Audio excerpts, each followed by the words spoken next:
Coaches CatChat. I'm Stuart out here with head Linfield softball coach Jackson Vaughan here at Del Smith Stadium. Coach, how you doing today? Good, how are you? Doing pretty well. Feel like we got a good weekend coming up with both Linfield baseball and softball in town. Home stretch of the regular season. Starting to get that playoff feeling a little bit. But let's get into this last weekend against PLU. You guys end up coming away with the split against a PLU team that has kind of surprised a lot of people this year. They've been one of the best offensive groups in the league. This is the first time this year that you guys haven't been able to take at least 3 out of 4 in a conference series.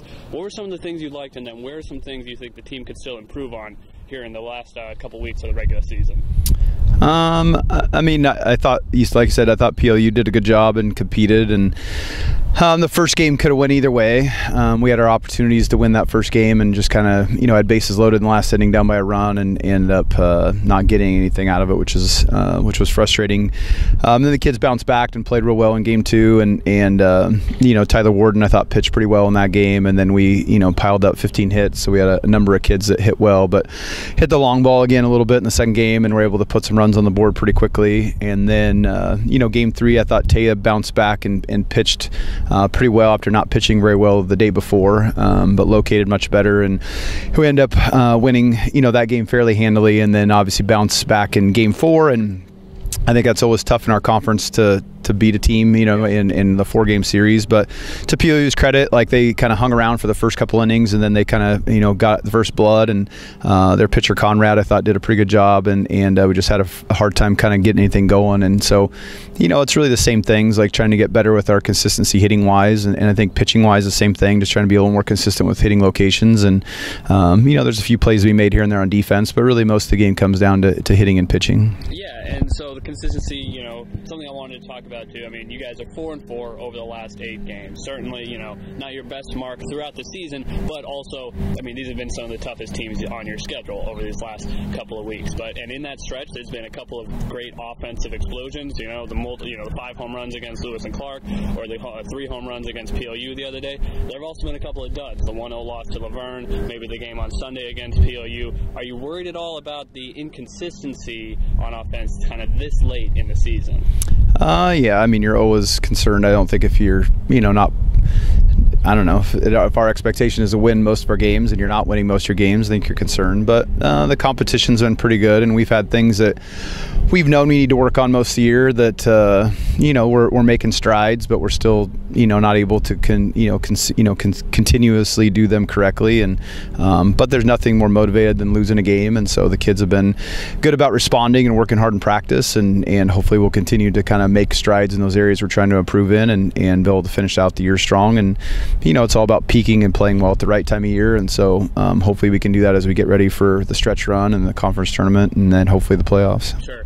Let's talk about Tayah Kelley a little bit. She's been excellent pretty much all year, one of the best pitchers in the country, but did take a couple of losses in that last little stretch, and as you said, had to kind of have a little bit of a bounce back this weekend against PLU after a little bit of a struggle there early in the series. What have you seen out of her in her ability mentally to get through those moments of adversity, and also just how she's continued to elevate her game throughout the season? It almost seemed like she couldn't get better from last year, and yeah, she has. No, she's improved a lot, and a lot of it's just been able to be better with her location, and she's fought a little bit just with how much she's pitched, I think, of being a little bit worn out, not being able to do quite the same things with the softball that she was able to do early in the year, and that's led a little bit to some inconsistency. So we've tried to balance how much we rest her, to be honest, and how much she throws each week and gets ready for each weekend. And so that's been a little bit of a balance, trying to get those two things to kind of iron out. But now that we're kind of back in a normal routine, we're hoping that we can kind of find that right balance. It was hard there for a while because we were playing every weekend and then had some midweek games stretched in, so there wasn't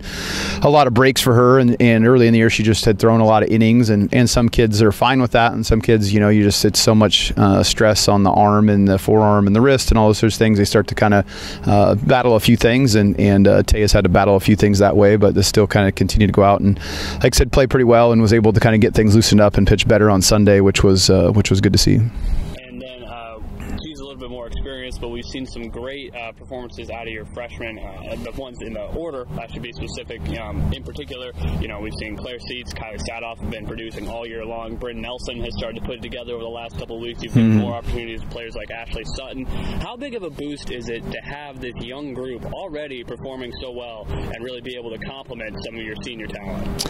I mean, we needed it. We knew we had a big freshman class coming in, and we lost some good kids last year, and we hoped that the freshmen would contribute this year, and it's been nice to see them be able to do it. And Ashley's had to step in because Emma's had a few injuries and has done a good job behind the plate, and is been a little up and down offensively, but has had some big hits for us with some home runs. And Bryn's been pretty consistent all year at second base, but it struggled, like you said, a little bit early in the year in the plate, but has really put it together and hit pretty well the last few weeks. And K2, as we call her, Kaylee, has done a great job stepping in, being a DH and pinch hitting when we need her to. And Claire has been pretty solid for us all year in center field. And there's a couple other freshmen that we feel real good about the future, but are in more behind maybe somebody that's an older player. So we feel real good about the freshman class and the progress they've made, and we hope they keep getting better as the year progresses, and hopefully can make a bigger impact.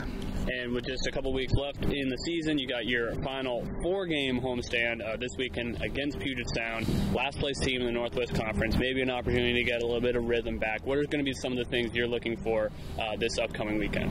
I think just to go out and execute the things that we're working on in practice, and build to hit the ball consistently, and I think the pitcher's building to locate and building to not give away anything easy. And if we do those things, then I think we'll be in pretty good shape. But Puget Sound is not won all games, but man, they're scrappy. They beat us once up there last year, almost beat us twice, and they beat Fox once this year and really had them on the ropes 2 other games. And so they're a team you really can't take lightly, even though they haven't won a lot of games. They are pretty scrappy, and if you give them opportunities, they're a team that can find a way to beat you. And again, those 4-game series, sometimes that's tough. So hopefully we'll come out and play good for a 4-game stretch and be able to walk away with some wins this weekend. But we're excited to finally get to kind of play at home again in a league game. We got those Laverne games at home, but it's been a while since we've seen any league games at home. I know, and it should be a fun one. Having Northwest Conference team out here, weather should be getting a little bit warmer, hopefully. I don't count on that. Yeah, maybe don't bet on it, but hopefully we see some great crowds out here at Del Smith Stadium. Again, that's a 4-game stand